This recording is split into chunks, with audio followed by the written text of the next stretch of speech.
इस वीडियो में हम जानेंगे कि कैसे यूनिवर्सिटीज और जानी मानी रिसर्च लैब्स में एक से बढ़कर एक प्रोफेसर और रिसर्चर्स के होते हुए भी एक पेटेंट ऑफिस में काम कर रहे एक क्लर्क ने एक ऐसा सिंपल आइडिया दिया जिससे उसे 1921 का नोबेल पुरस्कार मिला।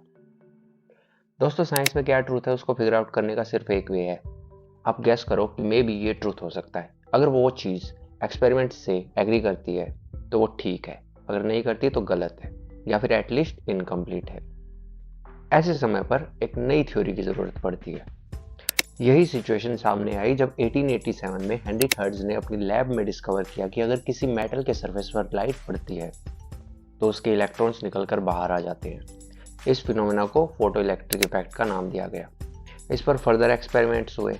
इस एक्सपेरिमेंट का सेटअप था एक इवैक्यूएटेड ग्लास ट्यूब में एक फोटो सेंसिटिव प्लेट और एक मेटल प्लेट जो बाहर से एक एमिटर से कनेक्टेड थी और साथ में एक वोल्टेज सोर्स से।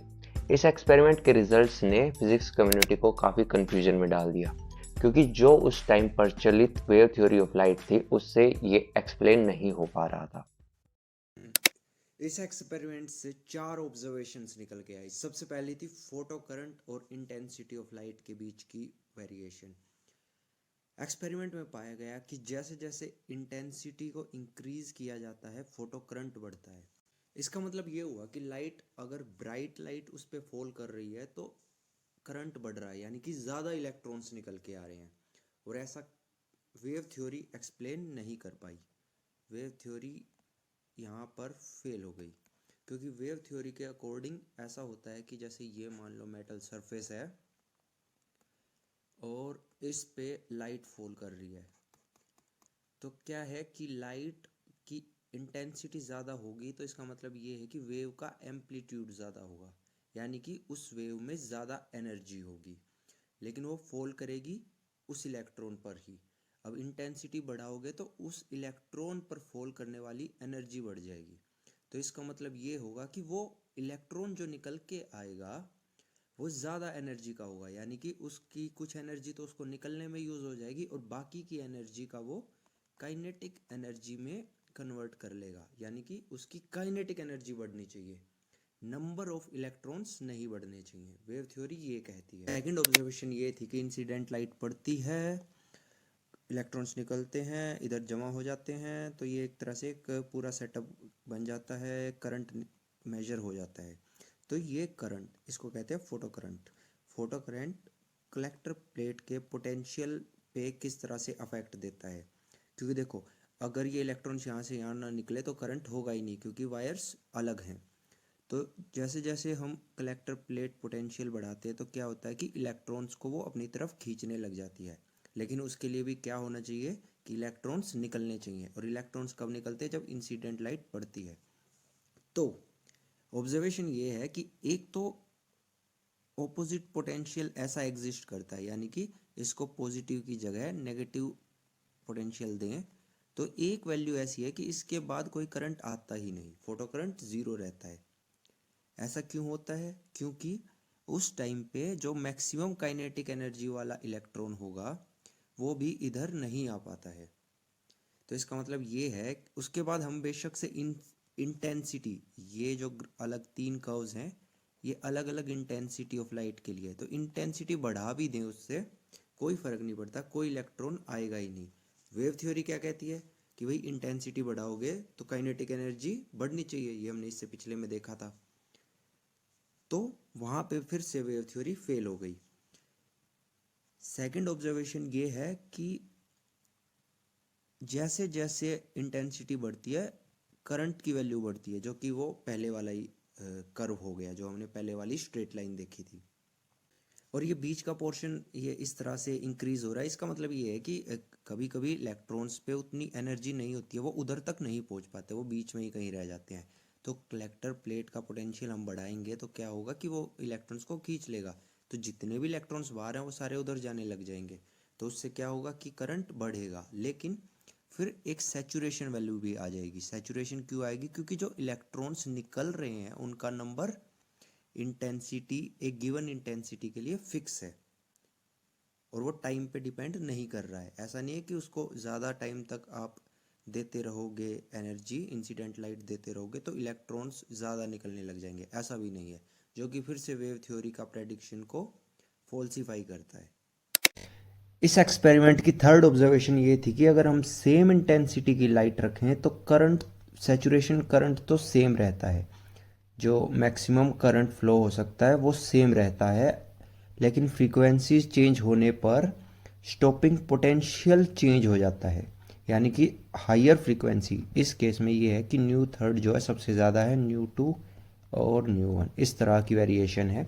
तो जितनी ज़्यादा फ्रीक्वेंसी उतना हाई नेगेटिव पोटेंशियल रिक्वायर्ड है करंट को रोकने के लिए। इसका मतलब सिंपल है कि काइनेटिक एनर्जी मैक्सिमम जो है वो डिपेंड करती है फ्रीक्वेंसी ऑफ लाइट पे, ना कि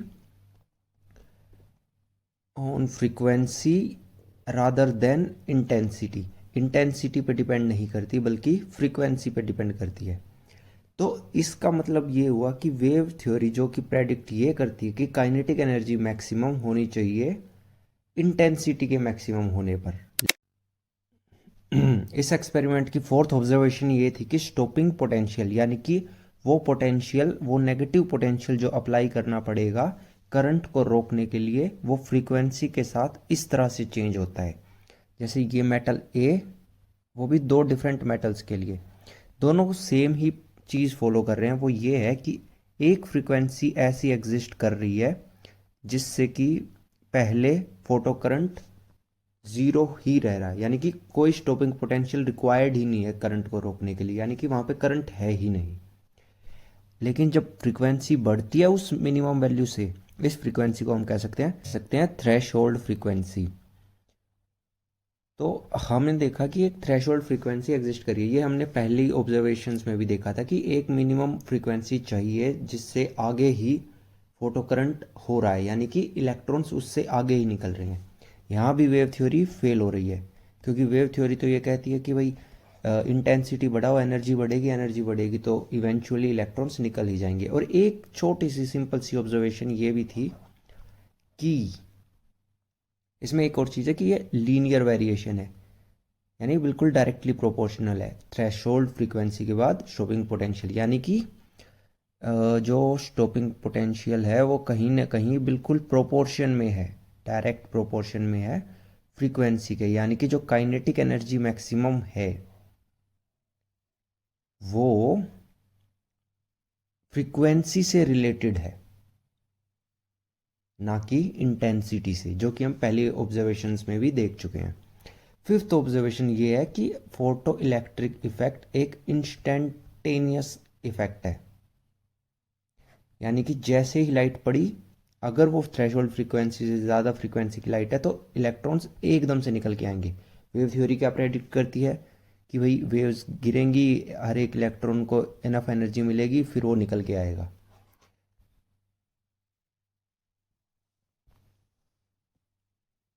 देखो आइंस्टीन ने एक बहुत ही सिंपल आइडिया दिया कि लाइट जो है वो वेव पैकेट से बनी हुई है, यानी कि उसमें एनर्जी इस तरह से नहीं है कि कॉन्टिन्यूसली एनर्जी आ रही है, जैसे कि दूध बहता है या पानी बहता है उस तरह से नहीं, बल्कि छोटे छोटे पैकेट्स में आ रही है, स्मॉल स्मॉल पैकेट्स। एक पैकेट की एनर्जी है एच इंटू न्यू। तो यानी कि ब्राइट लाइट में ज़्यादा पैकेट्स हैं, यानी कि अगर इंटेंसिटी ज़्यादा है तो नंबर ऑफ पैकेट्स ज़्यादा हैं, पर एक पैकेट में एनर्जी है एच इंटू न्यू। अब एक इलेक्ट्रॉन पे एक पैकेट आके गिरेगा, तो इलेक्ट्रॉन की काइनेटिक एनर्जी मैक्सिमम कितनी हो सकती है आइंस्टीन की थ्योरी के अकॉर्डिंग? जितनी उस पैकेट में एनर्जी है माइनस वर्क फंक्शन, इसको बोलते हैं work function.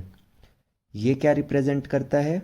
Minimum energy required to eject electron from metal, यानी कि इलेक्ट्रॉन को निकालने के लिए भी एक एनर्जी चाहिए, तो वो एनर्जी में से, वो एनर्जी को अगर माइनस कर देंगे एच न्यू में से, यानी कि एक पैकेट की एनर्जी से, तो हमारे पास आ जाएगी काइनेटिक एनर्जी मैक्सिमम इलेक्ट्रॉन की। तो हम यहाँ से, और काइनेटिक एनर्जी मैक्सिमम ही वो पोटेंशियल रिक्वायर्ड है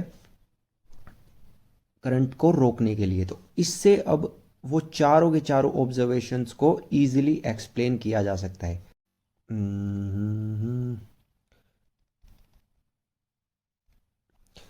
तो अब इसको इजीली एक्सप्लेन किया जा सकता है। ये है हमारी फोटो प्लेट, या ये है हमारी कलेक्टर प्लेट, और ये पोटेंशियल प्रोवाइड कर दिया हमने इसको बैटरी से एक माइक्रो एमीटर लगा दिया।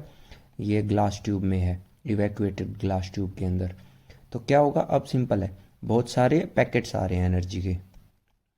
ये एक पैकेट एक इलेक्ट्रॉन को निकालेगा। अगर एक पैकेट में उतनी एनर्जी नहीं है, यानी कि अगर एच न्यू लेस देन 5, तो कोई इलेक्ट्रॉन निकल के नहीं आएगा, क्योंकि kinetic energy maximum will be negative. Negative है तो इसका मतलब वो निकल के ही नहीं आ रहा। तो ये एक्सप्लेन हो गया। दूसरा ये है कि भाई पैकेट्स अगर ज़्यादा होंगे तो इलेक्ट्रॉन्स ज़्यादा निकलेंगे, इलेक्ट्रॉन्स ज़्यादा निकलेंगे तो करंट ज़्यादा होगा। तो इसलिए करंट, फोटो करंट और इंटेंसिटी का ग्राफ बन गया डायरेक्टली प्रोपोर्शनल वाला, जो पहला ग्राफ था एक्सप्लेन्ड। तो ये हमारा एक्सप्लेन हो गया। इसके बाद सेकंड जो ग्राफ था वो क्या एक्सप्लेन कर रहा है? सेकंड ग्राफ था फोटो करंट और पोटेंशियल, कलेक्टर प्लेट पोटेंशियल। तो अब कलेक्टर प्लेट पोटेंशियल बढ़ाएंगे तो भी अगर इंटेंसिटी फिक्स है तो एक सैचुरेशन करंट आएगा, क्योंकि जितने इंटेंसिटी फिक्स है तो यानी कि नंबर ऑफ पैकेट्स फिक्स्ड हैं। क्योंकि हमने देखा था कि अभी जस्ट इससे पिछली स्लाइड में देखा कि इंटेंसिटी जो है वो नंबर ऑफ पैकेट्स पे डिपेंड करती है। तो नंबर ऑफ पैकेट्स फिक्स है तो नंबर ऑफ इलेक्ट्रॉन्स फिक्स है, बस वो उधर पहुंच नहीं रहे होंगे। तो पोटेंशियल बढ़ाएंगे तो सारे पहुंचने लग जाएंगे, लेकिन उससे ज़्यादा तो बनेंगे नहीं, इसलिए एक सैचुरेशन करंट एग्जिस्ट करता है। तो ये हो गया सिंपल एक्सप्लेनेशन। और ये भी एक्सप्लेन हो गया क्योंकि पोटेंशियल बढ़ाएंगे तो वो इलेक्ट्रॉन्स पहुंचने लग जाएंगे। ये भी एक्सप्लेन हो गया, ये स्टॉपिंग पोटेंशियल का एग्जिस्ट करना, क्योंकि काइनेटिक एनर्जी मैक्सिमम का फॉर्मूला है H new minus H new note. और एच न्यू नोट यानी ये वर्क फंक्शन, इसको फाई भी बोल देते हैं हम यहाँ पे, फाई यानी कि वर्क फंक्शन। तो अब क्या होगा कि काइनेटिक एनर्जी मैक्सिमम एक फ्रीक्वेंसी के लिए यहाँ पे आएगी, और अगर इतना पोटेंशियल हमने दे दिया तो वो इलेक्ट्रॉन इधर से इधर नहीं पहुँच पाएगा, तो फोटो करंट ज़ीरो हो जाएगा। तो ये सेकंड ग्राफ भी एक्सप्लेन हो गया। थर्ड ग्राफ में क्या एक्सप्लेन करना है कि भाई फ्रीक्वेंसी अगर ज़्यादा होगी तो स्टॉपिंग पोटेंशियल पीछे होगा। तो ये तो काफ़ी सिंपल है, ये तो होगा ही। ऐसा क्यों होगा? क्योंकि फ्रीक्वेंसी ज़्यादा होगी तो ये एनर्जी ज़्यादा होगी, तो काइनेटिक एनर्जी मैक्सिमम ज़्यादा होगी। काइनेटिक एनर्जी मैक्सिमम ज़्यादा होगी तो ऑब्वियसली ज़्यादा एनर्जी यानी ज़्यादा पोटेंशियल लगेगा करंट को रोकने के लिए, क्योंकि वो इलेक्ट्रॉन इधर से इधर जा रहा है, ज़्यादा एनर्जी वाला है, तो एक कम पोटेंशियल से तो वो नहीं रुकेगा, इसलिए कुछ ना कुछ करंट रह जाएगा। और ऐसे ही इसका जो फोर्थ ग्राफ था वो भी काफ़ी सिंपली एक्सप्लेन हो गया है। उसमें भी ऐसा कुछ खास है नहीं, क्योंकि फोर्थ में तो जस्ट ये है कि भाई स्टॉपिंग पोटेंशियल फ्रीक्वेंसी के साथ कैसे चेंज होता है। तो वो तो हमने यहीं पे देख लिया ना कि स्टॉपिंग पोटेंशियल बढ़ाना पड़ेगा अगर फ्रीक्वेंसी बढ़ रही है तो, क्योंकि काइनेटिक एनर्जी मैक्सिमम बढ़ रही है। और हम आइंस्टीन की इक्वेशन से भी देख रहे हैं कि भाई काइनेटिक एनर्जी मैक्सिमम जो है वो डायरेक्टली प्रोपोर्शनल है फ्रीक्वेंसी के, सिर्फ एक वर्क फंक्शन का डिफरेंस है। तो जो लाइन बनेगी, जो ग्राफ बनेगा वो लीनियर बनेगा, लीनियर। इसलिए जो फोर्थ ग्राफ था वो एक थ्रेशोल्ड फ्रीक्वेंसी से स्टार्ट होके एक लीनियर वेरिएशन है। तो ये भी सिंपल है।